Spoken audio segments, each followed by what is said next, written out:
Welcome back to Asinine Radio, a weekly podcast where we talk about music, and, well, that's pretty much it. So, let's go!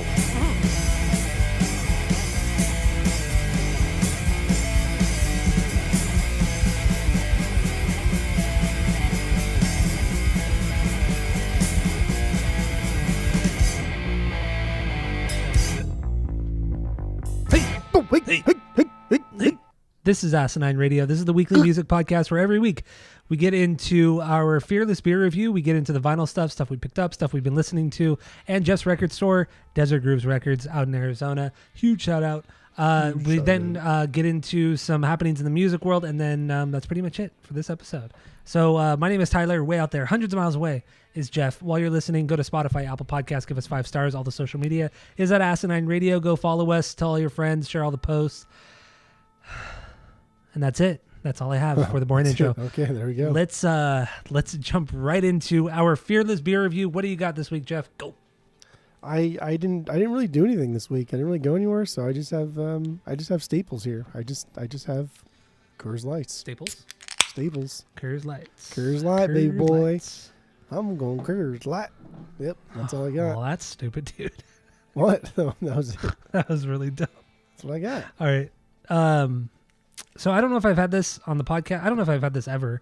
I got this variety pack. I didn't realize that in this variety pack of 24 beers, it's all double IPAs. I did not read the labels. I just blindly bought it, and this is the first one I'm having out of it. It's a Sierra Nevada brewery variety pack, and this one is the Atomic Torpedo Imperial IPA. It's 9.2 ABV. It's a strong boy.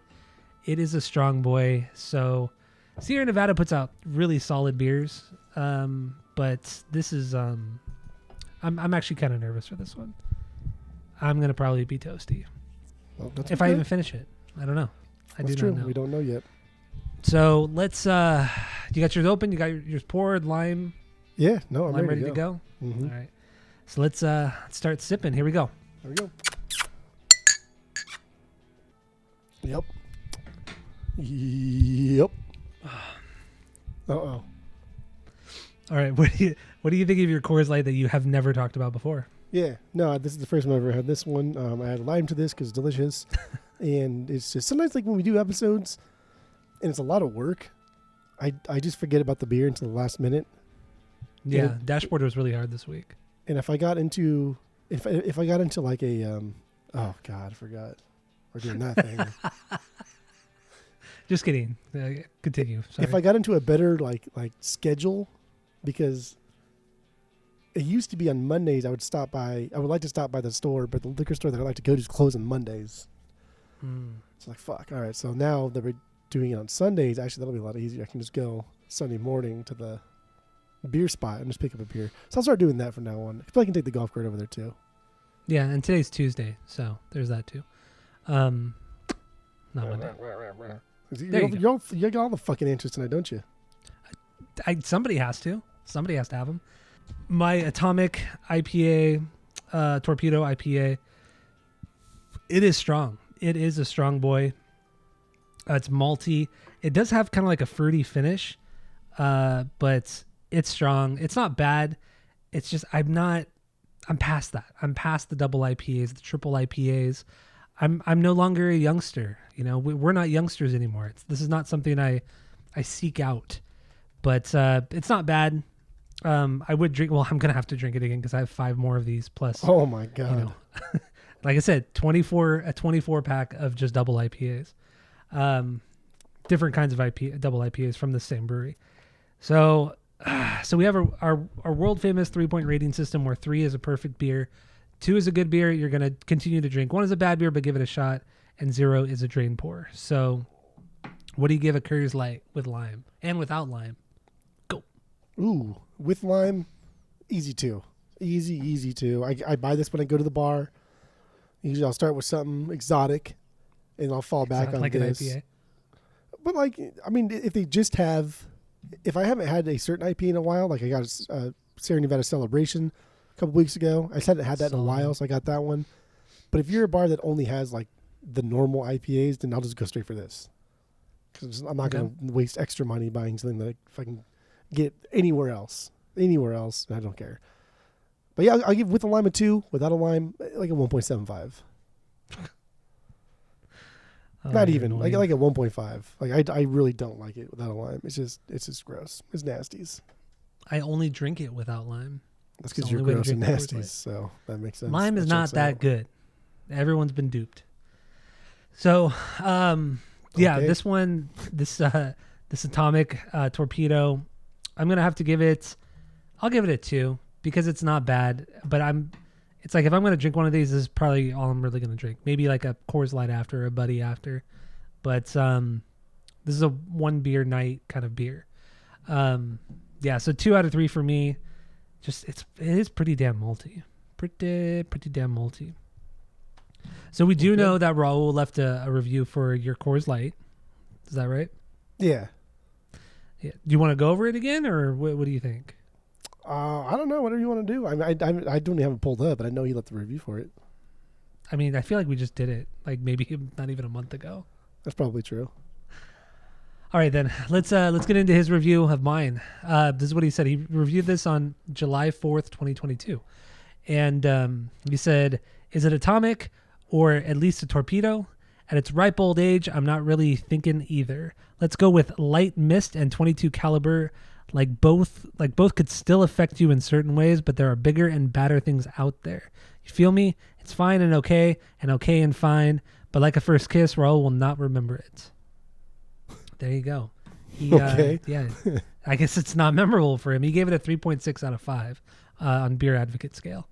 On the Beer Advocate scale. But okay. Yeah, not as much fun as his normal reviews. You gotta step it up, Raul. Gotta step it up. When was that written? 2022. Oh, that's recent. You have anything else on the Fearless Beer review? That's it. That's all. All right, let's jump into the vinyl stuff we've been listening to, stuff we picked up. That leads into the songs of the week. And if you want to listen to the songs as we go along, there's going to be a playlist linked in the description of this episode. So go listen along if you'd like. And we're also going to talk about your record store, Desert Grooves Records, out in Arizona. Go. Pretty cool, man. Pretty cool. I just wrote down everything that I listened to, and then kind of in order of how I listened to it. Also, did I? I don't know. Yeah, I did. No, that's a lie. Okay. I'll do it in order if I listen to it, and then so it'll change up a little bit from the playlist. So the first thing I put on was the Dave Brubeck Quartet, and it's like a live thing. It's not a very pricey record, even like super clean originals, like $10. And it's just whenever I want to hear like a cool West Coast type jazz, like this scratches that itch. These guys went on tour and played various colleges throughout the U.S. and did a lot of improvisational things, and so like each track is kind of from a different college. And it's just, I don't know a lot about jazz, but like I said, when I want to hear just kind of that cool West Coast jazz, this is fine for me. I don't need Time Out, like a $60 copy of Time Out. This is fine. I like this. I dig it. Yeah. This Brubeck record, I mean, it's in every record store. It's always around. It's good. It is. It's a great record. Yeah. I think if you have any jazz records, this is going to be in your collection. So it's good stuff. So then they got the Sandals or Endless Summer soundtrack. This is I really want to get like an original one. It has a different cover. It's not like the Endless Summer soundtrack. It's like Racer or something like that, and it shows like motorcycles on the front, and it's on this like red translucent vinyl. Like that would be the only way for me to upgrade this copy. But I got this one in, and this is like not like a true first press OG, but it's an early press. And you can't fuck around with this, dude. The theme from like the Endless Summer, that theme song, that's so good. Like that is this record is good. You take that one song out, and this record is still really, really good. You put that one song back in, and now this record is like fucking mind blowing. It is amazing. No, that song's so good. It makes me feel so good when that song comes on. So calming. It is. It really, really is. Oh man, I love it. Because I mean, the one that you and I have, or that we both have, I got rid of that one already. Oh, you did? Okay. Yeah, it's a reissue from like 2021. But on purple. Yeah, an OG would be sick. Yeah, it is. It's a purple variant. Yeah. I think I sold mine to David actually, friend of the pod, David. Oh, you did? Okay. Yeah. Nice. He also bought a sealed original, true mono OG original. And if it wasn't sealed, I would have bought it, but I don't like buying sealed. You're so annoying. I don't. It's silly. You're paying a premium for something you don't know the condition of the vinyl. It's silly boy talk to buy sealed records. Silly. For vintage Yeah, sealed. I mean, Vintage you're not wrong. You aren't wrong. That's the stupidest way to say like you were right. Like you can't just say yes, I agree, you're right. You have to like backhand and say, well, you're not wrong. Yeah, that's Like, true. I'm 100% correct. Like buying sealed records, you're paying a premium because it's sealed, and you don't even know if you're going to be able to play said record. Might not even be the fucking right record because accidents happen at the pressing plants. Yeah. Never buy Did you know sealed. that I bought? It's kind of sad to think how little it went for, but I bought an OG Les Paul record, sealed, still sealed, for like $8 at White Rabbit. Oof.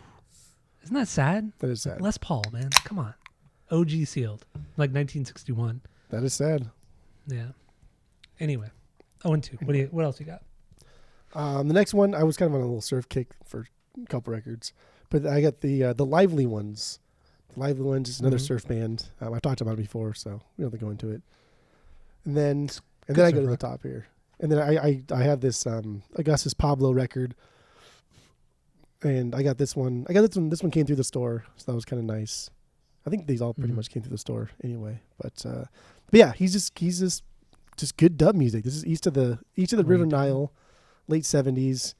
This is considered like his best record. It is just straight dub. It is amazing. He plays the melodica, and it's just fucking rad.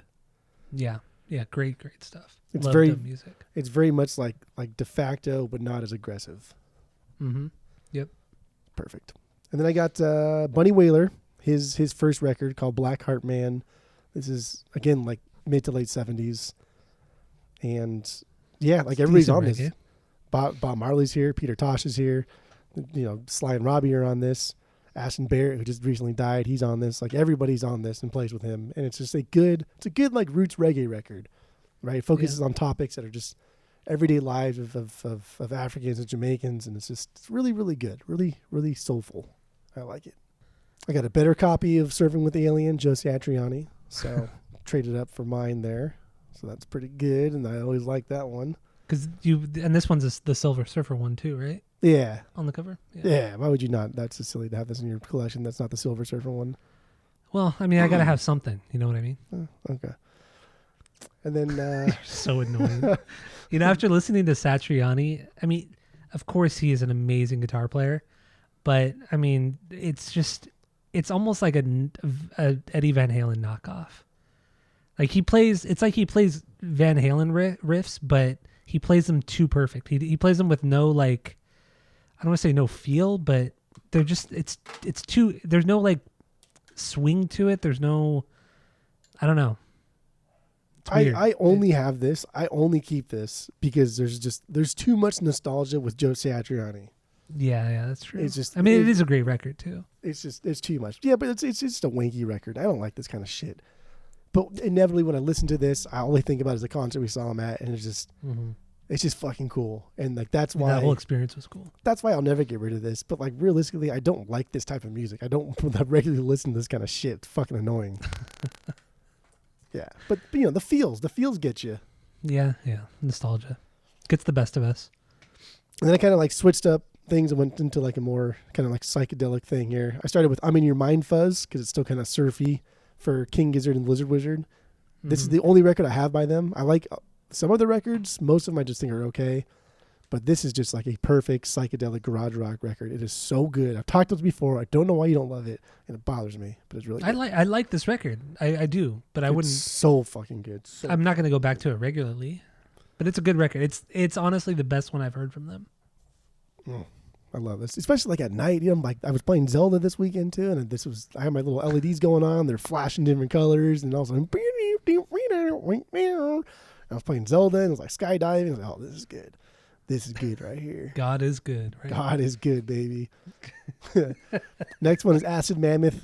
This is a band I discovered early on. Actually, before we even started collecting, I remember when I discovered them too. I was at Planet Fitness, And like You're I gonna guess say at camp or something. Spotify had to say, all right, dude, we've had enough of like the pop punk and hip hop. Here's something a little different. And this came on. I was like, oh, this is really fucking good. And that's when it like spiraled, and I got really into like the doom and stoner rock shit. And this is their first record. I think it's called Under Acid Hoof or something like that. It's a good record. But it's so good, It's a dude. good one. Acid Mammoth, like come on, Acid Mammoth. You can't Such a go cool wrong with that name. shit. Great album cover too.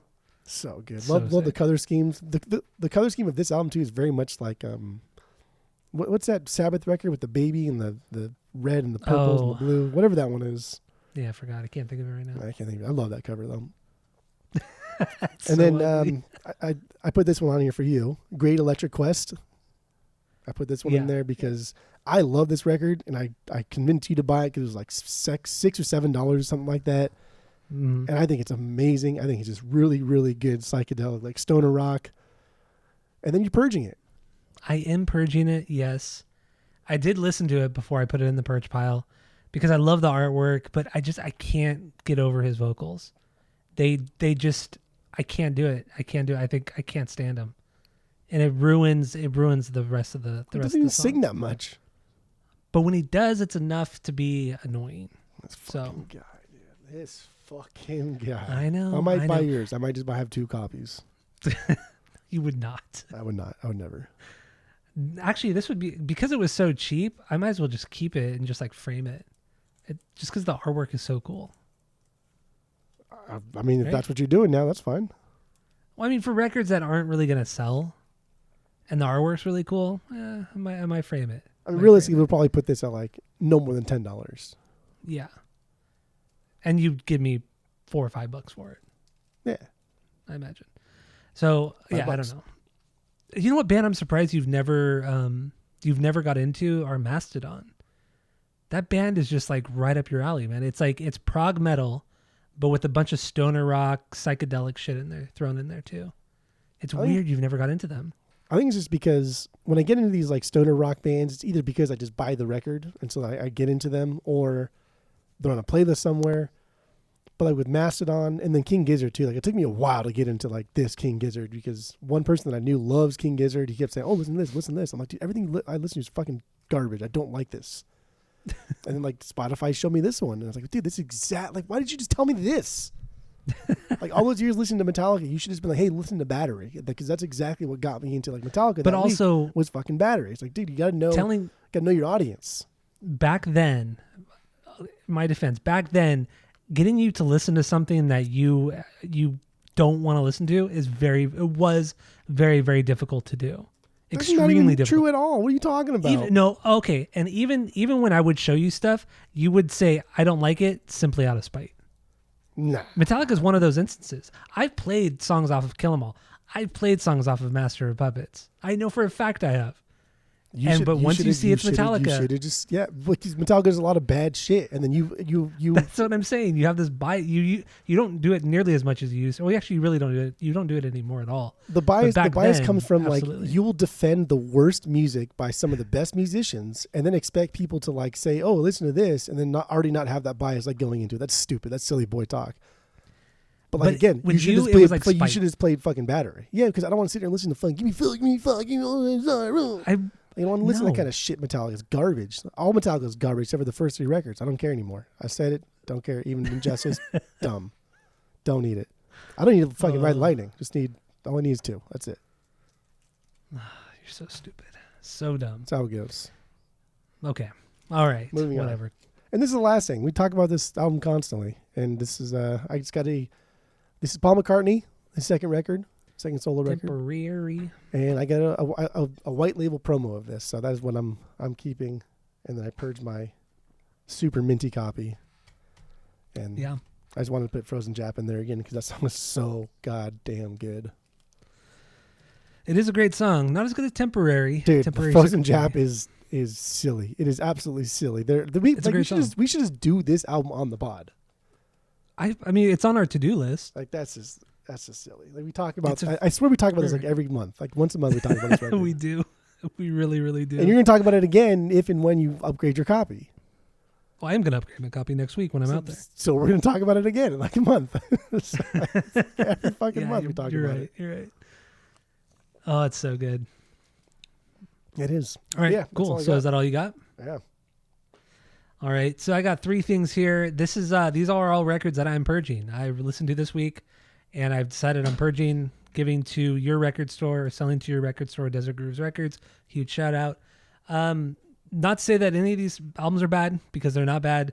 It's just 2 of them I'm never going to go back to. The other one I just want a better copy. So let's start with No Doubt. Their album Return of Saturn, 4th record from 2000. Good record, but just there's a lot of filler on this one. A lot of filler, and you might as well just listen to Tragic Kingdom. It's a far better record. And when I'm listening to No Doubt, it's just like I never really want to listen to more than one of their records. After that, I'm good. I'm good for a little while. Okay. So yeah, Return of Saturn, great record, but bye-bye. The next one here is Queens of the Stone Age, their first record, self-titled, Queens of the Stone Age. This is from 1998. The only reason I'm purging this one is because it's a bootleg copy, and I got this right before they reissued it, like probably 2 months before they reissued it, and that pissed me off. So I'm just going to get rid of this now, and then maybe you have a copy. I don't know. If not, I'll find a copy someplace else and buy it, an official copy. Because this bootleg I have is real quiet too. It's a real quiet record. But happens to the best of us. What? That happens to the best of us. I bought things and then it gets reissued. I'm like, oh, cool. Like I paid So $100 for my fucking Gwen Stefani record that you just bought and paid pennies for. So that was fun. I paid $40 for it. Paid pennies for it. Get the fuck out of here. I paid $100. But you have and that's mine an was OG, open. right? So was yours. You just did the first press. Mine's not an OG. No, it's it's not. a UK Jeff. first press. No, it's not. You sent me the link that was a UK first press. I sent you the link, and it's a repress. The link I sent you was a repress from 2023. No, no. Okay, hold on. Yes. Then he got ripped off then. Because Yes. the link I sent I you told was you a that UK first press. Okay, so on Discogs, the seller, the link was to an OG, a European first press. That's what it was. So when I got the record, and a week later, I did the runouts and everything like that, and come to find out, it wasn't actually an OG European press. It's a repress, and it was made in Mexico. There was a stamp on the back of it that said "Made in Mexico," and yeah, it's a U.S. pressing, but it was made in Mexico, which makes no sense. But so no, it's not an OG, Jeff. No. It is not. Okay. And I sent you the link, and we even talked about this. I don't know. earlier this week. I was probably doing something else at the time. I don't remember these things sometimes. Jesus Christ. Yeah, I we might as definitely well talk would've about that fucking- too. I Gwen Stefani. definitely would have reached out and then been like, bro, this is not what you sold me. It doesn't matter. I don't care anymore. You get like half your money back. Maybe I will. Yeah, fuck it. should. I'll do it tonight. Fuck it. You absolutely should. All right. So yeah, I got Gwen Stefani. Fuck it. Let's talk about that. It's I'm not purging this one, obviously. Sounds really good. It sounded when I threw it on, it sounded like it was playing faster than I remember. But then I played the Spotify songs along with the record, and it's the same tempo. But I don't know. It just seemed really, really fast. And then I thought my turntable was all fucked up, but it wasn't. So, How's it sound? Yeah, dude, it sounds so good with my subwoofer. My subwoofer. I actually had to turn my subwoofer down because it was sounding too bouncy. Too good. So yeah, but no, dude, you got to get a subwoofer. I know you and I have talked about it off the pod, but you got to get one for your. I mean, I've heard your speakers, and your speakers do sound good, but I'm telling you, when you get a subwoofer, drop $100, $80 probably. You could probably drop $80 on a subwoofer, and it's gonna change everything. It'll change everything. Okay. You'll never not listen to records without a subwoofer. It's unreal. It's unreal, dude. Unreal. We'll see. So the last thing here is I'm purging this one. It's Pinhead Gunpowder. This is a compilation. Jump Salty. This comp came out in 1994. It's their first 2 EPs and a couple other like B-sides and shit. And Pinhead Gunpowder, it's Billy Joe Armstrong. He's the vocalist and guitarist on this one, along with Jason White on guitar. And this is like, it doesn't predate Green Day, but it started in 1991 before they blew up. And it's just a more straightforward punk band. And it's not bad. I listened to both this comp and another record. and they're fine. I'm never gonna go back to them. I'd rather listen to like Kerplunk. Even I would just go back and listen to Kerplunk. It's a better record. It is. And I kind of bought this out of haste. And yeah, I mean it's kind of nice because like we were buying a lot of records just for like no fucking reason. Then we liked one or two songs, or we thought it was better than it actually was, and it was like, oh, I'm not gonna listen to the record. I get the record, and so now, I mean, I opened a store, so it helped, and like all that stuff that I purged is like gone. But it's nice to like now purge a bunch of shit and get like really really cool stuff that you really want.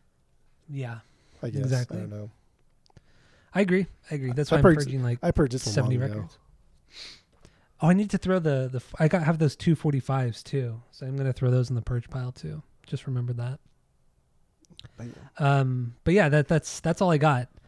Purging these 3 records, plus more, which I'm sure I'll talk about on a couple more episodes. So, you got anything else on the vinyls? No, that's it. That's all.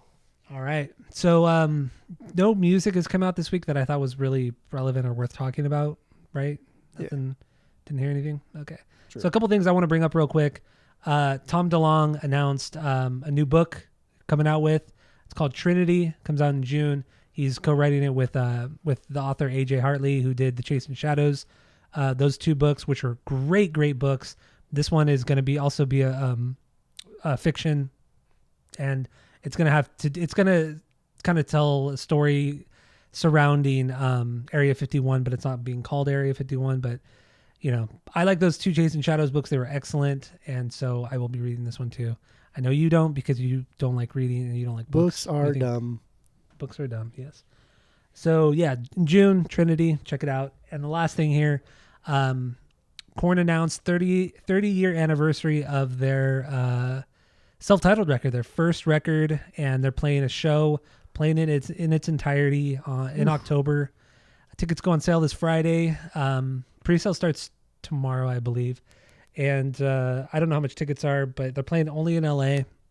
There's a lot of bands playing with them too. Like, yeah, that's a big lineup. Gojira, Evanescence, Scars on Broadway, Spirit Box, and there was one more, but I didn't even know who they were. But if I win, I'd only go and see Scars on Broadway and obviously Korn if I go. But I don't know. Tickets are probably going to be so fucking expensive. Oh yeah. And also, it's like they're not the band. The original band's not going to be there. I mean, David hasn't been in the band since 2007. Fieldy's been out of the band for the last 2 years now, 3 years maybe. So, it's cool, but unless it's the OG band, I don't want to drop that amount of money. It's silly. What was like $75? I would go $75. Yeah. What about $200? If it was the OG band, yeah. I would hands down I'd drop $300 if it was the OG band. OG band, $500. If it was like right on the pit, like if it was Pit and I was right on the barricade, then yeah, I dropped $500. With the OG band. Playing this album in its entirety, plus, of course, some of the hits, Got the Life, Here to Stay and shit like that. Got the Life. They play Got the Life at every single show. It is so funny. Yeah, they play Got the Life, Freak on a Leash, and Falling Away From Me, and Here to Stay. Every show. Falling away. I'm going to purge my fall leader. You're so stupid. I really am. So you're so dumb. God, it's annoying. Huh? So everybody was hoping, because there was this big announcement that they were going to announce something today, and people were like, "Oh, it's going to be like this awesome, reissue on vinyl with like bonus tracks and all kinds of shit." But no, nothing like that. Just a one-off show in October. So that sucks. Are there a lot of like demos and B-sides and bonus songs from this era? No, but it would have been. I mean, there's a couple.